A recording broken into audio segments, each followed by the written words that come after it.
उत्तीय नाम के एक सन्यासी आए थे, वहीं पे मृगदाव वन में ही। उन्होंने प्रश्न किया, वही आत्मा है कि नहीं है, संसार अनादि है कि आदि है, सृष्टि विषयक जब प्रश्न किया तो भगवान बुद्ध ने कहा, माननीय उत्तीय, मैं इन प्रश्नों का उत्तर देना नहीं चाहूँगा। ये बुद्ध का मौन बहुत प्रसिद्ध है। कुछ प्रश्नों के विषय में वही चर्चा है, मान्य उत्तीय के साथ हुई थी। तो देखिए, आप कोई प्रश्न का उत्तर नहीं दे रहे हैं हमारे, आप क्या चाहते हैं? तो उन्होंने कहा, मैं उन्हीं प्रश्नों का उत्तर देता हूँ जो चित्त और शरीर के नियंत्रण करने में साधन के संबंध में हो, जिससे चिंताओं की मुक्ति प्राप्त होए।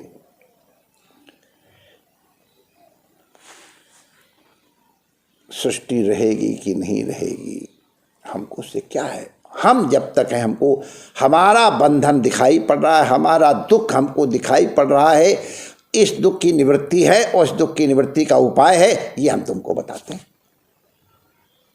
तो बुद्ध का जो प्रसिद्ध मौन है यहाँ पर, तो इस तरह के प्रश्न को वो यही कहते थे, प्रसिद्ध है कि विष का तीर तुमको लगा है। अब अगर तुम प्रश्न करते हो कि तीर किसने मारा, किस एंगल से बाण चलाया, इसमें कौन सा विष लगा है, उसकी मंशा क्या थी तीर मारने वाले की, अरे इन प्रश्नों से उससे तुम्हें क्या हो गया? तुमको तीर लगा है, विष है, उसको निकाल करके औषधि करके अपने जीवन रक्षण का प्रयास करो। उन व्यर्थ के प्रश्नों को उठाने की आवश्यकता नहीं। और बहुत उचित बात है, प्रायः साधक लोग इन्हीं प्रकार के व्यर्थ के प्रश्नों में अपने मानसिक ऊर्जा और शारीरिक ऊर्जा नष्ट करते हैं। तथागत ये महाकरुणा है। तथागत की महाकरुणा के कारण ही उन्होंने जितना तुम्हें आवश्यक हो उतना बताया। वत्स गोत्र नाम के एक सन्यासी आए, तो भगवान बुद्ध ने जब आत्मशून्यता की बात करी उनसे, तो आत्मशून्यता के बारे में तथागत ने कहा, और ये चीज़ हम लोग सब लोग ध्यान रखें कि ये आत्मशून्यता कोई सिद्धांत नहीं है, ये ध्यान का एक साधन मात्र है, ये नौका है। इस नौका का सहारा लेकर के आप उस पार चले जाओ। उस पार जा करके फिर अगर नौका छोड़ी नहीं तो फिर वो नौका तुम्हारे लिए बोझा हो जाएगी। पार करने के बाद नौका को छोड़ देना ये हमारे लिए आवश्यक है। नौका का पकड़ना जितना आवश्यक है उससे कम आवश्यक उसको छोड़ना भी नहीं है। तो इसी तरह के बाद हम मरने के बाद रहेंगे नहीं, इस प्रकार के अन्य प्रश्न हुए, उनको भगवान ने कोई उत्तर नहीं दिया। बड़े प्रभावशाली देशना हुआ करती थी, बड़े बड़े राजा महाराजा उनके शिष्य बने, हम लोग ये सब जानते हैं। लेकिन बुद्ध के जीवन में केवल ये उपलब्धियां ही नहीं रही हैं, उनकी करुणा कहाँ तक प्रसारित हुई है उसकी भी एक झलक लेकर के हम अपनी वाणी को विराम देने की अनुमति चाहेंगे। सबसे पहले हमने स्वास्थ्य का उच्चारण किया। स्वास्थ्य एक हरिजन बालक है और सुजाता एक गांव प्रधान की पुत्री है। वो गरीब है और वो सुजाता एक धनी मान्य की पुत्री है। और भगवान तथागत ने उन दोनों के बीच में जो दूरी थी उसको बीत किया, उनको प्रेम बनाया। स्वास्थ्य का मोटा चावल सुजाता को खिलाया, सुजाता का महीन चावल उसको खिलाया, खुद भी लिया। यहीं से उनका ये प्रारंभ होता है। हम लोग देखते हैं कि भगवान एक सुनीत नाम का पहले सफाई कर्मचारी मल को अपनी बाल्टी में उठा कर ले जाते थे कहीं ऐसी जगह, हम लोग जानते हैं, हम लोगों ने बचपन में देखा है और हमको अब उसके कुछ भी पीला तो है ही है, अब इसको किसी तरह किया जाए। वो एक सुनीत नाम का, ये यही सफाई कर्मचारी, शिष्टाचार से मैं कह दे रहा हूँ, आ रहा था तो तथागत अपने कुछ भिक्षुओं के साथ आ रहे थे। तो वो जब तथागत खिला तो डर के मारे इधर उधर सरक चला गया। तो भगवान तथागत उसके पीछे पीछे चले। तो बेचारा घबरा झाड़ियों में छिप गया। जब वहाँ आने लगे तो पानी में खड़ा हो गया। उनका आओ बंधु। कहा नहीं नहीं प्रभु, मैं आपको अशुद्ध नहीं कर सकता हूँ, मैं बहुत नीच हूँ। अरे तुम कैसे नीच हो सकते हो, तुम तो बहुत पवित्र हो, आओ। और अब इसकी तो बहुत विशिष्ट कथा है, लेकिन अंत संक्षिप्त में आपको बताएं कि तथागत ने उसको न केवल स्वीकार किया, उसको प्रवर्ज्या भी दी। और उसकी प्रवर्ज्या देने के कारण नगर में एक तहलका मच गया। एक बहुत बड़ी बात थी, लोग उसको छूते तक नहीं थे, उसको प्रवर्ज्या पूज्य बना दिया। राजा प्रसेनजित के पास भी ये समस्या गई। अन्य धर्माचार्यों ने जब किया तो प्रसेनजित भी ये जिज्ञासा करने के लिए तथागत के पास आए। ये महाकरुणा जिसकी हम चर्चा कर रहे हैं, पहला इस तरह का उदाहरण पहला है। तो जब प्रसेनजित जा रहे तो एक जगह एक भिक्षु बैठ करके और देशना दे रहे थे, और इतनी सुंदर देशना थी कि प्रसेनजित ने सोचा कि मैं इसको श्रवण करूंगा, लेकिन अभी पहले तथागत के दर्शन करके अपनी समस्या का समाधान कर लूं और फिर आके सुनूंगा। प्रसेनजित तथागत के पास गए, उन्होंने प्रश्न किया। तथागत ने कहा देखो, ये जन्म से कोई महान या नीच होता है, और प्रसेनजित के ही राज्य में ही अंगुलीमाल का जीवन परिवर्तन प्रसेनजित ने स्वयं देखा है। अंगुलीमाल के ऊपर तथागत का अनुग्रह हुआ, उनकी महाकरुणा बरसी, और अंगुलीमाल को विश्वास नहीं था कि मेरे पापों का कोई प्रायश्चित भी है, मुझे कोई क्षमा भी करेगा। तथागत ने उनको हृदय से लगाया, आदरणीय बनाया, उसको भिक्षु की दीक्षा दी। राजा प्रसेनजित अपने सैनिकों के साथ आए थे अंगुलीमाल का संयमन करने के लिए। जब तथागत ने कहा कि तुम कहाँ जा रहे हो, वो यहीं आ जाएगा, कहाँ है, वो देखो खड़ा है। तो प्रसेनजित भगा गए, इतना क्रूर आदमी, क्योंकि बहुत क्रूर था, लोगों ने रास्ता छोड़ दिया। कहा नहीं, अब ये क्रूर नहीं है, अब ये तपस्वी है, आप इनकी सेवा पूछो। तो अंगुलीमाल का स्वरूप ही बदल गया था। प्रसेनजित ने प्रत्यक्ष देखा। उसको देख के राजा प्रसेनजित को सम्मान हुआ। उनका आप हमसे कुछ चीवर स्वीकार कीजिए, कुछ भिक्षा स्वीकार कीजिए, कुछ औषधियाँ लीजिए। तो अंगुलीमाल ने कहा मेरे पास 3 चीवर हैं जो मेरे लिए पर्याप्त हैं, मैं स्वस्थ हूँ, इसलिए मुझे औषधि की आवश्यकता नहीं है, भिक्षा मांग करके मैं जीवन यापन, मुझे इस प्रकार की कोई आवश्यकता नहीं है। तो प्रसेनजित का एक नया अनुभव फिर होने वाला था। जब तथागत से आके पूछा तो उन्होंने जब इस तरह कहा तो प्रसेनजित को कहा, ये जो उन्होंने इस नए भिक्षु की चर्चा की, का तुमको मालूम कौन है? वो सुनीति ही है। आश्चर्य हुआ।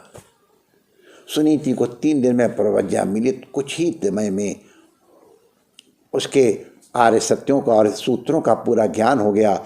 उसकी देशना सुनने के लिए बड़े बड़े भिक्षु एकत्रित होते हैं। तात्पर्य क्या, भगवान तथागत की महाकरुणा ने उसको इतने बड़े, माने उसको भी ये नहीं देखा गया, संभावना देखी, संभावना देख इसको तथागत ने महान बनाया। अरे तथागत की करुणा तो हथिनी के ऊपर भी बरसी, उसका भी वर्णन। एक महारानी हथिनी से उन्होंने बहुत प्यार किया, और इसी हथिनी से जिसने कि तथागत को अपनी वाणी सिखाई थी करके कि महारानी की आवाज़ इसी वाणी से जब देवदत्त के प्रेरणा से अजातशत्रु एक भयंकर हाथी छोड़ा था तथागत के मारने के लिए, तो उसी महारानी हथनी की ध्वनि करके ही और उस हाथी को तथागत ने बस में कर लिया था, क्योंकि महारानी का सम्मान, तो हाथी ऐसे करके, तो हथनी से भी उनका प्रेम हुआ। चरवाहों से भगवान तथागत कभी भैंसों के किस प्रकार से चर्या की जाती, कैसे नहलाया जाता, धुलाया जाता है, कैसे उनको चारा दिया जाता है, इसके ऊपर देशना दी कि भिक्षुओं को कैसा अपना जीवन यापन करना चाहिए। तो चरवाहों को भी देशना देते हैं, राजा प्रसेनजित को भी देशना देते हैं, बिम्बिसार को भी देशना देते हैं। तो राजा महाराजा, डाकू, हाथी घोड़ा सबको उन्होंने स्वीकार किया। आम्रपाली नाम की एक नगर वधु को भी उन्होंने, आज उसका नाम अमर हो गया है, उसके पुत्र जीवक का नाम अमर हो गया है। ये प्रभु की करुणा है। अजातशत्रु जो तथागत का देवदत्त के कारण पहले विरोधी, क्या प्राणलेवा शत्रु बन गया, पत्थर तक ढुलकाए गए, न जाने क्या क्या किया गया, वही अजातशत्रु तथागत का कृपा पात्र बना है। प्रथम बौद्ध संगीति वो हुई थी, वो उसी के देख रेख में, उसी के साधन से हुई थी। तो तथागत इन विरोधियों को भी कैसे मनाया जाता है। तथागत के ऊपर लांछन भी बहुत लगे, केवल एक आध चर्चा कर लें। सुंदरी नाम की एक महिला को, इस तरह की हमने घटना और भी सुनी है, लेकिन तथागत के साथ ये पहली ऐतिहासिक घटना है। इसका वर्णन है हमारे बौद्ध शास्त्रों में कि तथागत की कुटिया के पास एक उथली वो समाधि बना करके उसको उसमें गाड़ दिया गया। दूसरे दिन पुलिस वाले आए, तो राजपुरुष कहेंगे, राजपुरुष आए, तो उन लोगों ने कहा काहे के लिए कि हम इसको ढूंढेगा, यहाँ इस प्रकार की कोई बात ही नहीं है, आप देख लें, कोई चिंता नहीं। लेकिन अब वो तो सब बताए, तो देखा तो तथागत की कुटिया के पीछे सुंदरी का शरीर मिल गया। बहुत बदनामी होनी थी, लेकिन तथागत धीर गंभीर रहे। अपने शिष्यों से कहा, तुम लोग जैसे भिक्षा मांगने जाते थे जाओ, तुम्हारा कोई अपमान करे सहन कर लेना। एक प्रसिद्ध देशना है, एक भिक्षुक ने कहा को मैं वहाँ प्रचार के लिए जाऊँगा, आपका आदेश है, तो कहा तो वहाँ के लोग तो बड़े कुटिल, तुमको अपशब्द बोलेंगे, तो कोई बात नहीं, अगर अपशब्द बोलेंगे तो क्या आपत्ति है, मैं उनको अपनी आपकी बताई हुई विधि को, आपके रत्नों को बांटूंगा, धन्यवाद मानूंगा, उन्होंने हमको मारा नहीं। अच्छा मान लो तुमको मारने लग जाएंगे तो क्या करोगे, आप मालिक में कहना अगर मारने लग जाएंगे तो मैं धन्यवाद दूँ, तो मुझे जीवन से मारा तो नहीं। अच्छा मान लो अगर तुमको मार देंगे तो आपने हमारे पर अनुग्रह कर दिया, मार देंगे तो आत्महत्या करना पाप है, आपने मुझे जो दिया मुझे प्राप्त हो गया, शरीर तो अब सेवा के लिए है, अगर उसके लिए शरीर समाप्त भी होता है तो हमको जो प्राप्त हो गया, हमें कोई पीड़ा नहीं, हम उसके लिए भी प्रस्तुत रहेंगे। तथागत बुद्ध ने कहा जाओ वत्स, तुम योग्य हो, और देशना दी, तुम जा करके उस देश का कल्याण करो जाके। तो यहाँ पर भी भिक्षुओं से कहा जाओ तुम लोग भिक्षा करो जा करके, तुम्हारा लोग अपमान करेंगे, उसको सहन करना। और बहुत बड़ी बात उस जमाने में, और जो इस प्रकार के लोग और उसको अग्नि देते हैं। भगवान बुद्ध ने अपने शिष्यों को समाहित रखा, उनको भेजा, और फिर जब इनके पास राजपुरुष आए, उन्होंने कहा जरा पता करो, तो 6 दिन के बाद, सोचो 6 दिन कैसे व्यतीत हुए होंगे, कल्पना करो, जिसके पास बड़े बड़े सम्राट आकर के नतमस्तक होते हैं, उसके ऊपर इस प्रकार का कलंक लगे। ये महिमा है तथागत की, ये उनकी अपार करुणा है कि जैसे उस सम्मान को उन्होंने सहज भाव से पी लिया, उसी प्रकार इतने भयंकर अपमान को भी सहज भाव से पी लिया। 6 दिन बाद जब वस्तु स्थिति स्पष्ट हुई तो फिर दूध का दूध और पानी का पानी हो गया। तो जीवन में कभी यश भी आता है, कभी अपयश भी आता है। देवदत्त ने भी, भगवान जो उनका चचेरा भाई था, उसने भी बहुत अब उसके प्रारंभ से ही उसके मन में बुद्ध के प्रति ईर्ष्या थी और वो भिक्षु बन करके भी उसने संघ में विभाजन भी किया। लेकिन तथागत की करुणा देखो, अंत में जब देवदत्त साधनहीन हो के मरणशील हुआ तो तथागत ने उसको भी स्वीकार किया, हृदय से लगाया और उसका भी कल्याण किया। तो इस तरह की तथागत के जो अब ये जितने भी कर्म हैं ये उनके करुणा के ही प्रतिफल है। तथागत ने कभी अपने साथ किसी को जोड़ने की चेष्टा नहीं की। उन्होंने कहा आत्मदीप हो। आनंद को अंतिम समय कहा था, आनंद तुम आत्मदीप हो। सन्यासियों को पूछा था, किसी कोई प्रश्न है, अंतिम समय शांत किया था। लेकिन आनंद को भी संबोधि की प्राप्ति नहीं हुई थी। तथागत ने प्रशंसा की है। पिछले 20-25 वर्षों से आनंद तुमने जिस तरह हमारी सेवा की है, ऐसा सेवक किसी को प्राप्त नहीं हुआ। उसके पहले जो सेवक थे हमारे चीवर गिरा देते थे, भिक्षा पात्र गिरा देते हैं।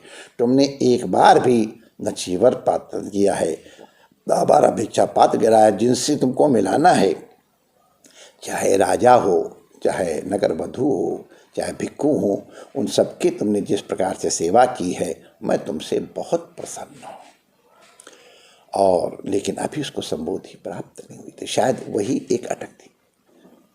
तो जब ये भगवान की संबोध महासमाधि हो गई दाह क्रिया के बाद, महाकश्यप आ रहे थे। देखो, इसको कहने में मुझे कष्ट हो रहा है लेकिन कहूँगा। तो उसका नाम भी है, लेकिन हम जानबूझ, मेरे पास है नाम लेकिन लूँ नहीं। उसने महाकश्यप से कहा, अच्छा हुआ बूढ़ा मर गया, रात दिन को ये करो, ऐसे प्राणायाम करो, ऐसे बैठो, ऐसे उठो, अब ये तो सिर दर्द खत्म हो गया। महाकश्यप बड़े धीर गंभीर भाव से इसको सहन कर गए। लेकिन आनंद से नहीं रहा गया अपने गुरु का इस तरह का अपमानजनित शब्दों में उच्चारित किया जाना। उसने कुछ भला बुरा कहा उसको। महाकश्यप ने समझ लिया कि अभी ये संबोधि को प्राप्त नहीं हुआ। इसलिए जब संगीति बुलाई गई तो महाकश्यप ने आनंद से कह दिया, मैं चाहूँगा कि तुम इस समिति शामिल मत हो। कई लोगों को लगा आनंद जो तथागत का अभिन्न सहचर, उसको रोक दिया है, तुम अभी इस योग्य नहीं हुए हो। आनंद को इससे पीड़ा नहीं, ये उसकी उच्चता की पहचान। वो कहता मेरे जैसा व्यक्ति उसका अगर अधिकारी तो और कौन होगा। मैं तथागत के साथ 20 साल से रहा हूं। हमारे एक साथी थे, कहते मैंने 15 साल तक विचार सागर अपने सिरहाने रख करके नींद ली है, तकिया बना के रखा है। ये सच्ची घटना बता रहा हूं। लेकिन तथागत के सन्निधि का तात्पर्य था आनंद को रखा, मेरे में कोई ना कोई त्रुटि अवश्य है। और दरवाजा बंद करके बैठ गया। 3 दिन तक यही विचार करता रहा, त्रिरत्नों का संग। और तीसरे दिन जैसे ही थक करके उस चटाई में लेटने को हुआ, उसे संबोधि की प्राप्ति हो गई। गुरु की कृपा उसके ऊपर बरस गई। तब महाकश्यप ने कहा, उसको दूसरे दिन देखा, हाँ अब तुम चलो सभा में, तुम्हारा स्वागत है, तुम उसका संचालन करो। स्वास्थ्य की अनुभूति है। नदी के किनारे खड़ा है। तथागत का महापरिनिर्वाण हो गया है। उनके प्रारंभ से अंतिम समय तक उनका सहचर रहा है, उनका सेवक रहा है, शिष्य रहा है, उसको पीड़ा हो रही है। तथागत ने उसके ऊपर अनुग्रह किया। अरे ये बादल वही नहीं है जो मेरे सामने थे, देखो ये नदी गंगा वही नहीं है। देखो गंगा के इस तरह में कितने बोधि वृक्ष बीज लगा दिए गए, आज इतने बड़े बड़े हो गए हैं। वत्स, मैंने बीज बो दिया है, ये वृक्ष बन जाएंगे। वृक्ष में बीज दिखाई नहीं पड़ेगा, लेकिन वृक्ष ही बीज है।